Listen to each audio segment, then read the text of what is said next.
ahead and give the dates then.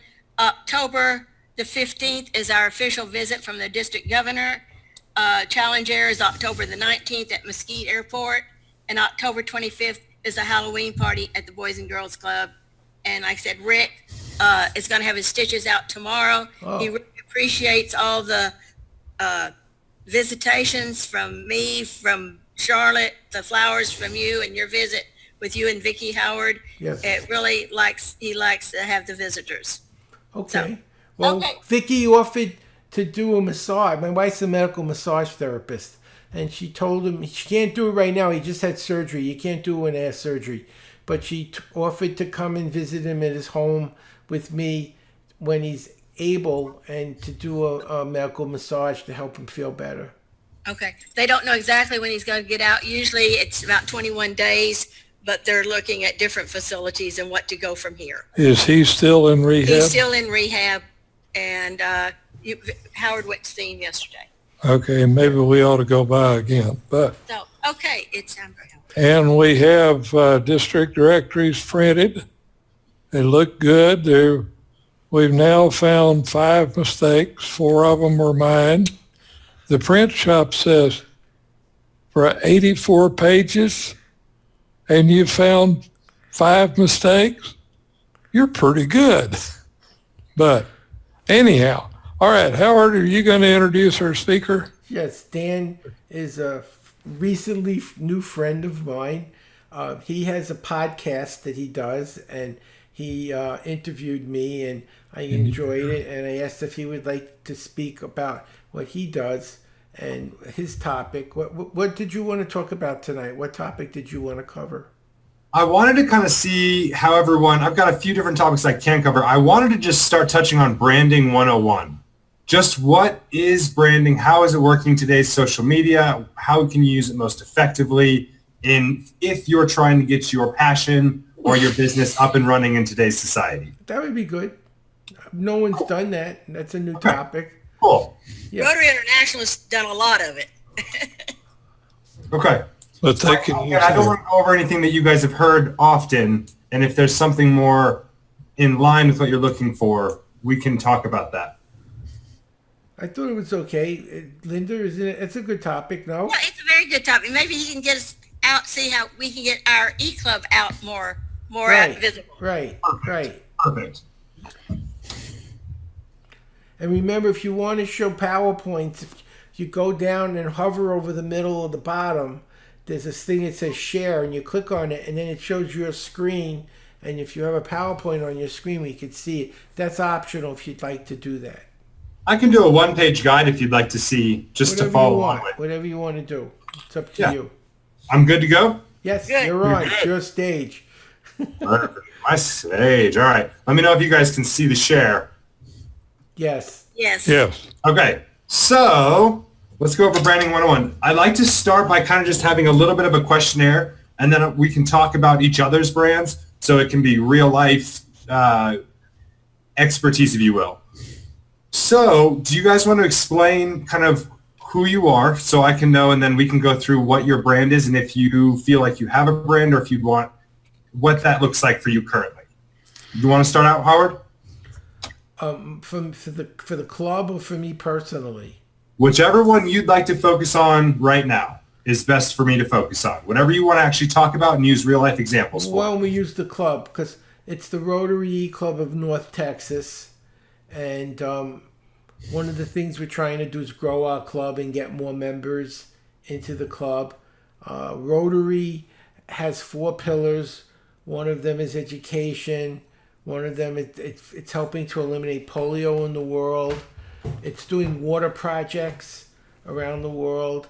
And Linda, what would the other pillar be? You would know. Well, there's women and children's health. There's also peace and conflict resolution, which is a big one now. And like I said, water and sanitation. There's 6 areas of focus. The Rotary International project since 1985 has been the elimination of polio. There were 350,000 cases in 85. There are now 60. 45 of those are in Pakistan. Wow. Last year, Pakistan only had 12, though. So we're really having problems in Pakistan. Afghanistan is the next one down with 12. What makes our club special is most clubs have a meal. So you have to pay for a meal, which is like somewhere between $15 and $40. And the meetings take a lot longer. So one of the advantages of our club is it's less expensive. I'm just giving you some insight. There's more freedom. You don't have to show up. You can watch the video at your leisure. Where most clubs you have to physically be there. It's online, so you don't have to leave your home, which makes it very convenient. And it does everything the other clubs do, but it's far less expensive to be part of and less time consuming. And I think those are some of the real, for me, that was a big advantage because as a speaker, you don't know where you're going to be from one week to the next. And usually I come, sometimes I'm speaking last week I was speaking at the same time as the meeting. I couldn't be in both meetings simultaneously, so that I couldn't do. But if I'm able to, I always try to attend. And a lot of our members are watching the videos on their own timeline rather than coming to the actual physical meeting. That gives you that gives you an idea what our club is doing. Absolutely. It's really very helpful. Does everyone want to represent or do you guys have any businesses that you want to add in there as well? Sometimes help out two different topics. So we've got the Rotary Club. Who else would like to talk about a brand that they have? Well, David and I are retired, Okay. so our brand is just Rotary. What about Charlotte? Charlotte, do you have something? Well, I have a men's clinic, Okay. so and I have spent a lot of time branding it. Many years. What does that mean to you when you say you've spent many years branding it? Advertising and doing everything I can to get people to identify with it. Advertising, word of mouth. Everything She's I got a can. business card in the directory. She's advertised in our district directory for Rotary now. Okay, cool. So you understand kind of what it takes. That's cool. Yeah, All a lot right. of money. Yeah, that's exactly right. Okay, cool. So let's just kind of go through just a few of these basic questionnaires. These are pretty basic, so we can fly through them. Just start processing, and how often are you using social media to actually accomplish what you're looking to accomplish? So when you come into this, you know that you kind of want, from what I'm hearing, the Rotary Club, you want more people attending, which probably means you want more people watching and actually being members and more speakers as well, kind of on a dual level, because I imagine they are an ecosystem between themselves. The better speakers you have, the more people you have attend, vice versa. The men's clinic is probably a similar thing where you've got clients coming through. You also probably have staffing. So now you have staffing, you've got clients and consumers, and you potentially have a third party of the actual business to business that you're working with. Because I imagine there's multiple contacts that it takes there. So the brand is this concept where you have a face of your actual, so when I think of a brand, there's multiple levels of brands that you can have. The first being when you wake up, when you first come out of that dream state, if you have dreams, you're going to wake up and you have who you are as a person. That's me. As I wake up in bed, no one really sees that except for my family. When I step out that door, I officially have my face on. Even if it's to go to the mail, however that is, there's still neighbors that could be watching, and you have a brand that you try to present. From there, you then have the real life world that you see. You travel to the Walgreens, you travel to Walmart, and there's a personal brand that you have when you wear certain clothes. And that people will reference you and kind of look at you and put you on a status level based on how you initially look in that first 2 to 7 seconds. And that's really the essence of what this personal brand is. You take it another step further, and once you have social media involved, which in the last 20 years we've seen this explosion of social media, and communication has completely changed with the way that we on a day-to-day interact together. So not only do you have to worry about what face do I have when I walk out of my door to go to the mailbox or go to Walgreens or Walmart, you also now have the fact of when I go online, what kind of brand do I have? What is my brand accomplishing for me? What is this? And what's so unique about today's business world is in the past, going and networking one-on-one around a city was really important. It was the only way to get out there unless you had a way to have some sort of phone list. We now have a system where you can build a brand online and people start coming to you. You no longer are having to do the outreach that is needed for you to actually accomplish what you're trying to accomplish. And that allows everyone who has an internet connection and a mobile device or a desktop to actually reach anyone they want to reach using these brands. So the question leads to, how do you choose what your brand is when you walk to the mailbox or when you walk to online, when you walk to your computer? That question has had me thinking over the last, 5 or 10 years on how do you take your personal belief system, your value system, and put it into your personal brand or put it into a business brand? Because those two things start to be influenced. A lot of times people go work for a corporate industry and they get hired via a resume. That's their brand, if you will, according to their online brand. That's how we used to see it working. Nowadays, you're going to see a lot more social media where companies can really go and start asking you questions based on your social media profile. It's changed in a lot of ways, so you have to start processing, what do people see when they see my brand? Okay, which leads me to some of these questions. How often are you using social media in your life? How many hours a day do you go on? How many minutes a day, if at all?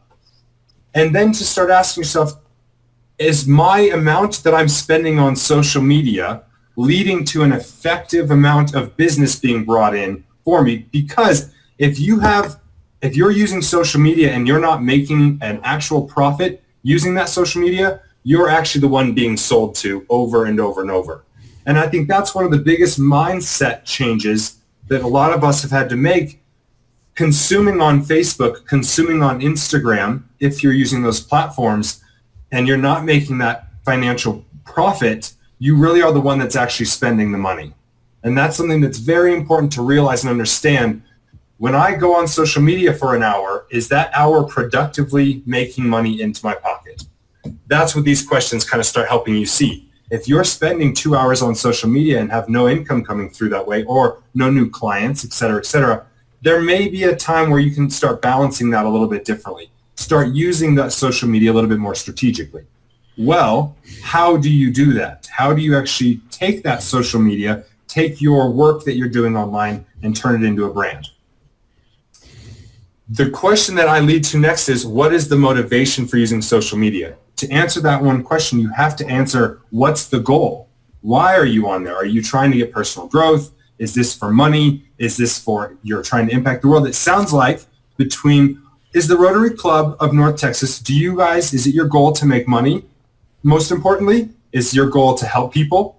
Most importantly, or is your goal to become kind of more, I'm going to use the word fame, to get your name out there? Yeah, it's for service.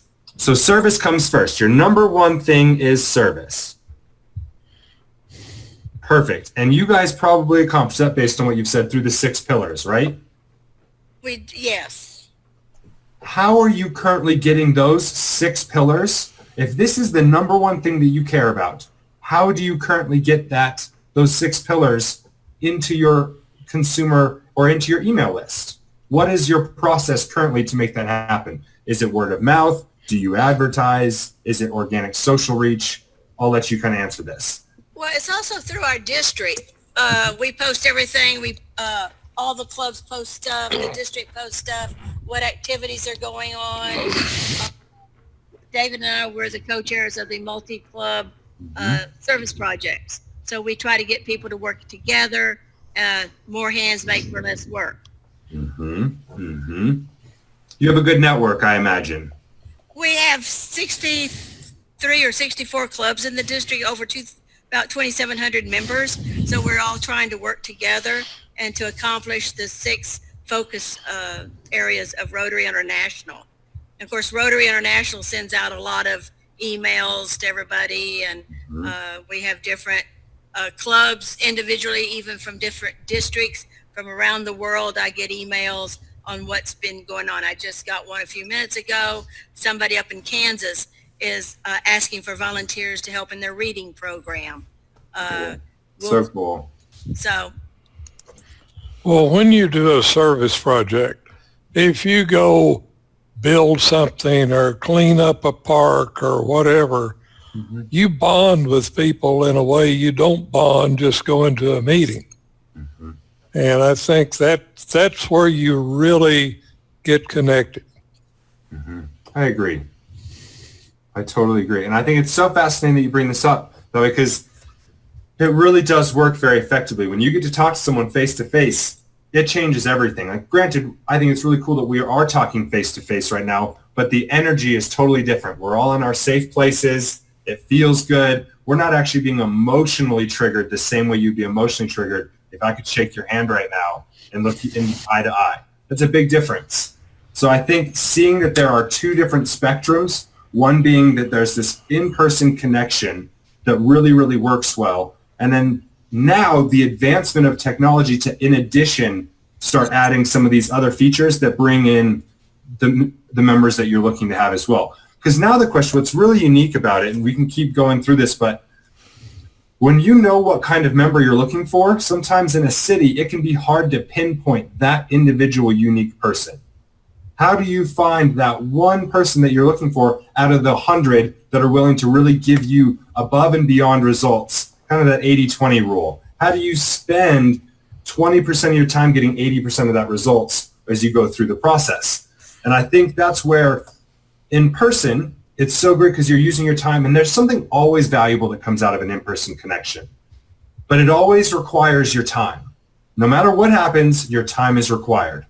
Once you have an online process that's kind of working through automatically, you're getting consistent quality that you're looking for without having to spend physical time on there. And I think that is something that's so incredible about having the unique in-person face-to-face, and in addition, having, because that's the goal, is to get the internet to bring you new faces that you can meet in person.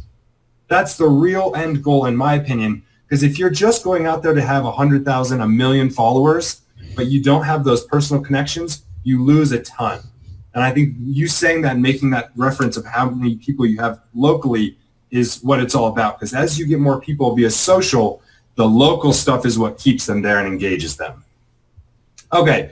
What about, so with the men's clinic, what is your main priority with the men's clinic as well? I'm sorry. You know, I'm driving and I'm trying to keep this down. So Totally good. But it's a men's. It deals with just men's issues only. Obviously, it's a men's clinic, but particularly with hormone replacement and erectile dysfunction. Perfect. Have you had some experience where niching down and narrowing your options has really increased the amount of people coming through your direction into your men's clinic? Well, it's always been that same thing, so I didn't really narrow it down. In fact, at some different points, I've tried to expand it. But interesting. But yeah, you know, because it makes it easy to know my target audience, so I can know where to go to find those people for the most part. Perfect. When it comes to where you found those people, where did you find those people? Where was your best results when you did all the different things that you've tried? Where have you found where it's settled out, where you kind of, I see that I can do this and it's consistent? Radio. Fascinating. Yep. Because it's local. By far is a huge difference between radio and everything else that I've tried. Wow. And I think I've tried everything. I've tried TV, newspaper, unfortunately social media, because some of that, you know, men are embarrassed about their erectile dysfunction part, so they are not going to really participate in it. You know, it's just harder with social media. Yeah, I understand. You have to get them the admission, and that can probably be difficult. Solution. That makes sense. Okay, cool. So radio's where. So local and radio have been the two successful branding techniques. How, may I ask, how do you brand yourself through radio? Because that's 100% audio, and we'll talk about this in a second, the difference between audio versus local. How did that change when you changed your brand? How did what change when I changed my brand? What? How did radio, when you have a brand, you decide that this is who I am and this is who I help. Yeah. The radio, did the message have to change for you to sell or to encourage people to experience the men's clinic? Did you have to change certain pieces to make that successful? No, not at all. That's cool. So what allowed that to translate? What was your brand beforehand? Was it just, this is what we do, this is how we do it? This is, what did that look like? Yeah. I mean, I think over time we just learned that we needed to concentrate on the fact that it's safe. Men don't need to worry. I mean, try to reduce stress around the issue was something that over time we really tried to hammer home. Figure out that message. I love it. Okay, cool. There are 3 types of brands that I've kind of stumbled upon myself and I see on a day-to-day basis as I'm building websites for people and building brands for people. There's the personal brand, which is what I first talked about, which is what you walk outside and you always have it. It's your legacy. When you pass away, that your business doesn't come with you, but your personal brand and legacy does. So I think of that as something very separate. Your business brand is something that you're going to try to sell one day. It's something that eventually you're either trying to create some sort of impact, you're trying to make a profit through that. Those 2 things are very different because if, as a CEO, I can sell my business and still have my personal brand. And that's why I like to be able to talk about those 2 differences, because a lot of people will, when they start a business, they are the business. And I think one of the most successful places is once you can break, at least for myself, when I broke away from thinking my personal brand is my business brand, that's when my business became successful. When I thought that everything that I did was the business, it didn't work out effectively and my brand was too spread across too many platforms. Is that something that I do personally? Is that a skill of mine? Or is this something that our business values and actually really thinks about consistently? So understanding that those 2 things are separate really helped me. Followed by a mixed brand. A mixed brand is something that is your personal passion that you're trying to make money off of, but you're not the face of. I have a brand called 3 Dogs, 2 Cats. They are our animals. We have 3 dogs, Panda, Zoe, and Dolby, and then we've got 2 cats, Mr. and Moksha. Those are my personal, I believe the values that they have. I'm kind of putting words and a brand on those 5 animals, and that's what makes the mixed brand. We're still doing it for profit, but it's a passion that's going to follow me through. And understanding those 3 break into that, it allows people who have not started a brand yet to be able to do this much more effectively, or who are trying to work on it when you see the separation.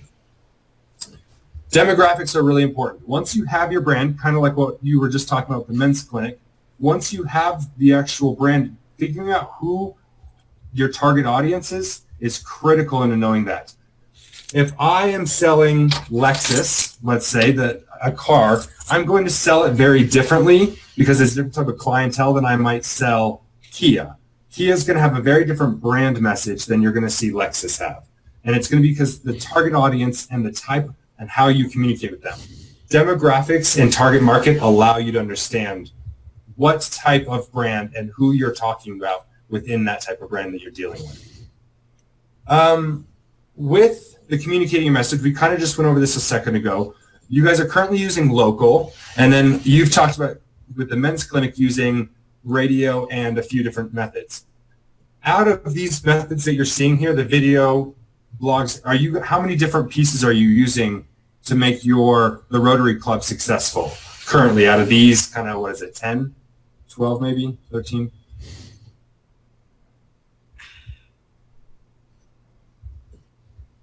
How many are you guys using for the Rotary Club of these methods of communication?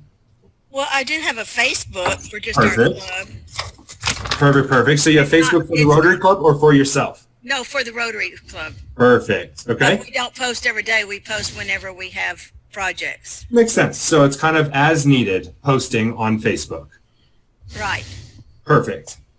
And then I imagine you do interviews. This is kind of like an interview.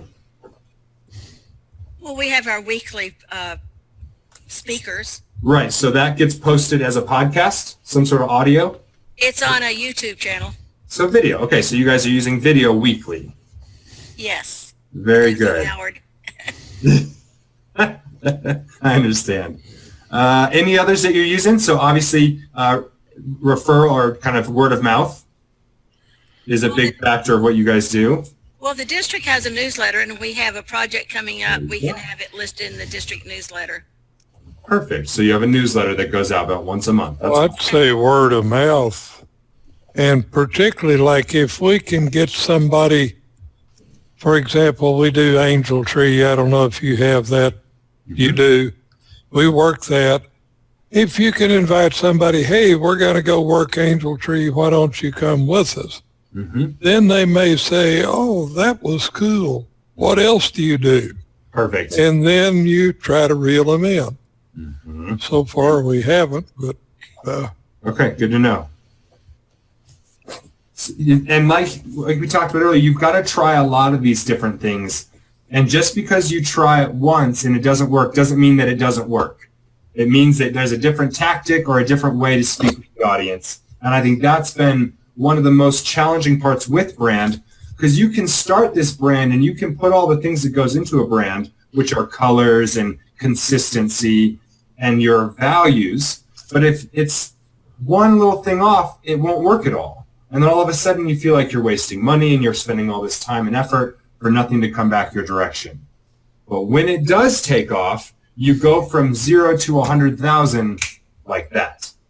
And I think that's the big deal when you see using that word of mouth, using local, and then starting to use these different methods of communication. Because each one of these methods of communication will work with your brand, but it's uniquely different on each one of those.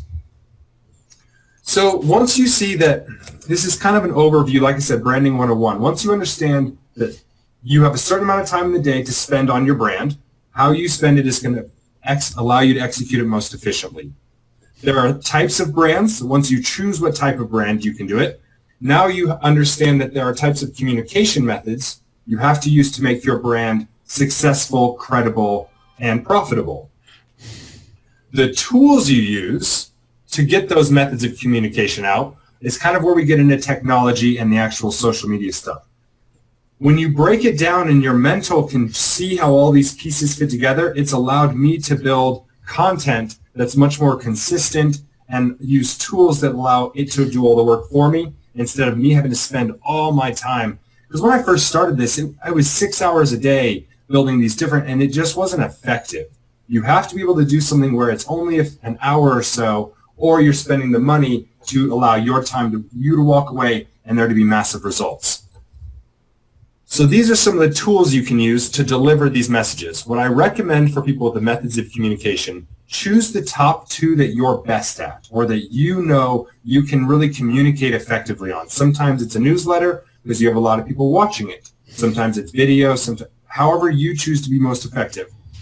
And then once you've chosen, let's say video, podcast, and newsletter, let's say there's 3 of them. Well, now you go and you start looking at these and you decide which one of these or which 3 of these, let's say, are number 1, hitting my target market, because each one of these are going to hit a different target audience. For example, let me see if I can find it. Boom, boom, boom. Social data. All of these different platforms are going to use data differently. They're going to target and they're going to touch different demographics in a more effective way or not effective way. And by using the different methods of communication, you will communicate more effectively on them. They reward you differently.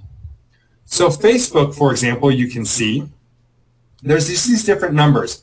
82% are using the platform for Facebook are between 18 and 29 years old in this particular piece. You can see, 82% of 18 to 29-year-olds use Facebook as a platform.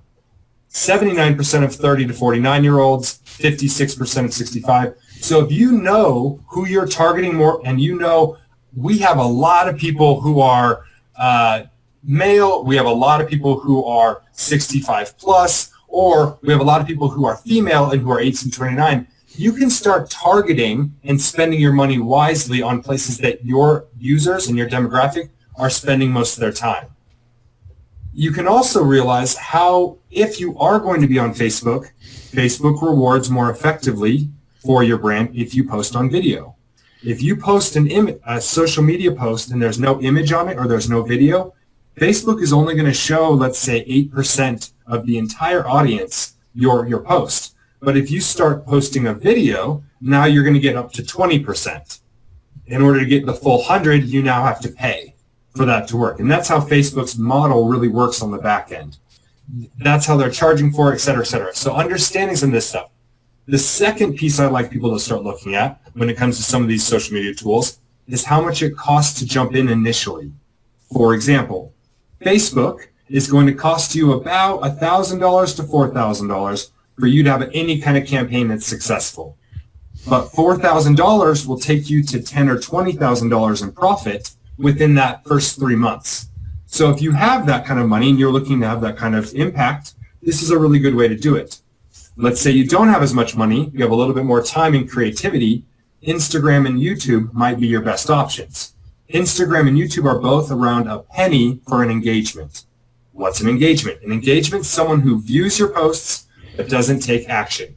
So for $40, you might be able to reach literally 14 to 20,000 people, and out of that 20,000, you might be able to get 3,000 of them to actually click and watch your ad all the way through. That's a really cool thing when you're only looking at spending, a penny per view, where Facebook might charge you closer to $17 per view, but is a little bit more targeted. So there's all these different, and again, I don't want to get too technical here because I know it gets overwhelming really, really quickly, and that's not the goal. The goal is to give you an overview on what you need if you're just starting out or if you're looking to take your brand a little bit more from the word of mouth or in addition to word of mouth to your online presence and process. These tools all will focus on different types of people, and when you narrow it down to two, instead of having all of these you have to worry about, by understanding the data and how they work, you can focus on one or two, spend a lot less money for a lot more results. And that's exactly what I teach through this process of building a website, having a sales funnel, and how it all works together. Do you have any questions? I know I just went through a ton right there. You want to shoot some questions my way so I can kind of understand where you're at in this and how I can throw a little bit more value. On Facebook, Yep. I keep getting ads to boost your presence, basically. Yep. Donate so much or you pay so much. Yep. Well, we're a nonprofit. Yep. I'm the only one that it seems like it's hitting. Yep. Nobody else has talked about it. How do I get these ads or these things from Facebook to keep coming up that we have to pay so much to get more people to come on? Mm-hmm. Totally. When I see those Facebook ad boosts, what they're trying to do is Facebook is giving themselves a chance to sell you, the consumer, on you getting more views or likes for that post.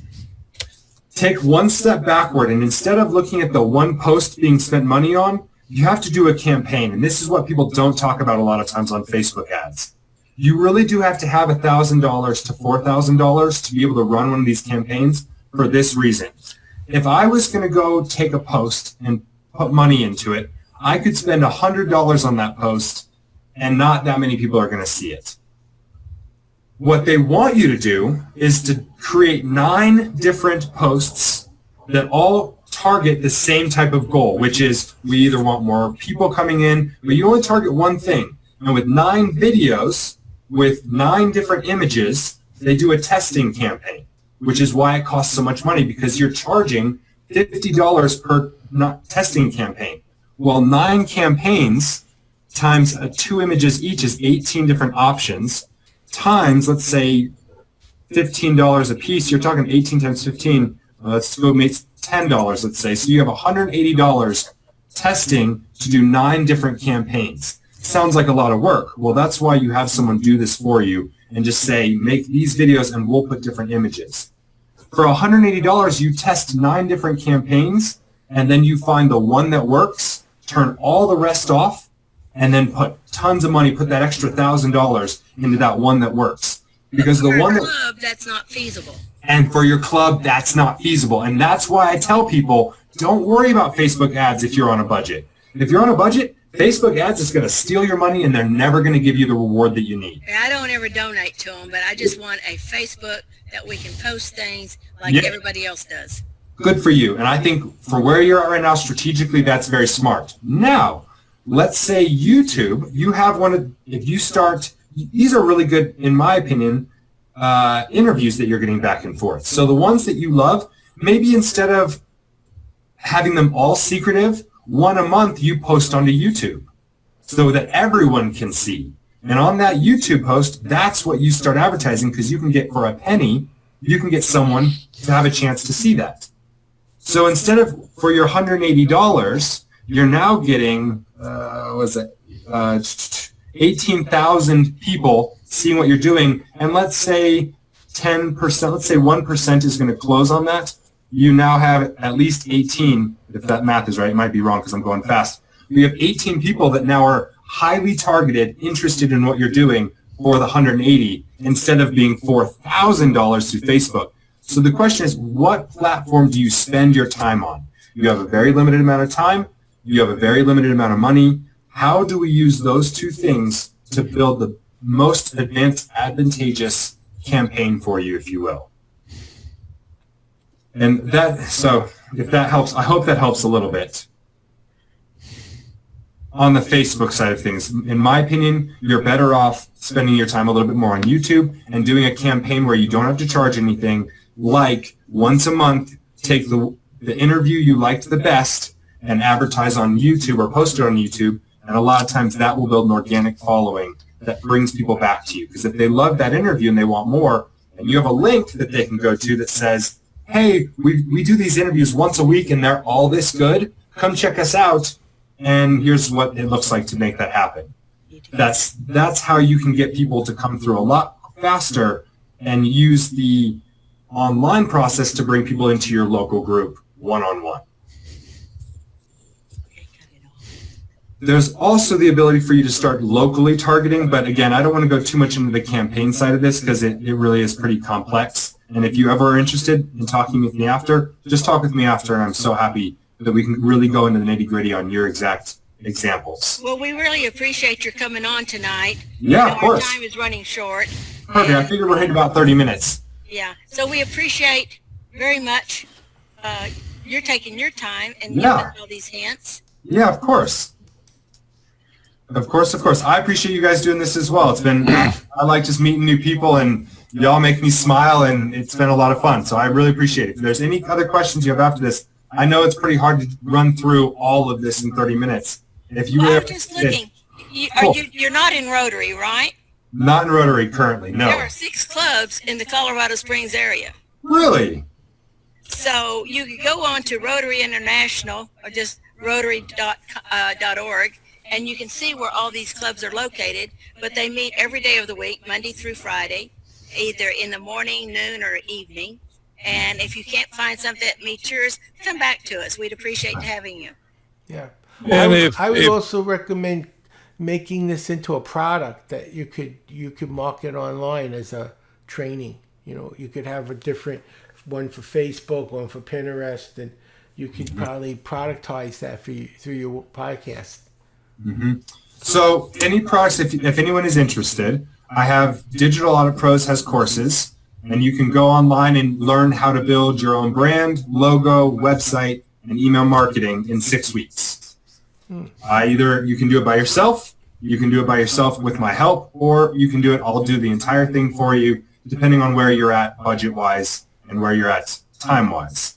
So those are the options. I love the idea on the Pinterest because I've not done one for social yet. So I think that's a really good piece of advice. For 4-way test. Okay. Okay, anybody have anything else? I want to say we did get our district directory printed. It looks good. And the cost came in less than we'd thought.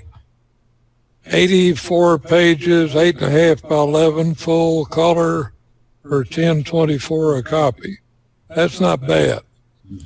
So we will be giving a directory to everybody in the club, and we'll get that to you somehow. Thank you. All right, anything else? What? Well, I know. Four-way test. You want to do it? Okay, we always close our meetings with a four-way test of the things we think, say, or do. First, is it the truth? Second, Is it is it fair to all concerned? Third, will it build goodwill, better good friendship? And fourth, Will it be beneficial to all concerned? What was the third? Will it be beneficial to all concerned? No, will it build goodwill and better friendships? Goodwill and friendships. I love that. Yeah. And this is something that was started, many, many years ago by Ron Rotarian, and this is the way he operated his business, and it came out of the dumps into a very successful business. His business was headed into the sewer, and he came up with this and said, this is the way we're going to operate. And it was Club Aluminum. They made it. Cool. I'm speaking in the Lawton Rotary Club this Thursday. Good. Yeah. So we thank y'all, and we will see you next week. And go by and see Rick again if you have time. Thanks, Dan. Thank you, guys. I appreciate the touch with me. opportunity. Stay in touch. I will do, of course. Take care. Okay, and we appreciate it. Thank you very much. Bye. Bye-bye. Okay. Are we going to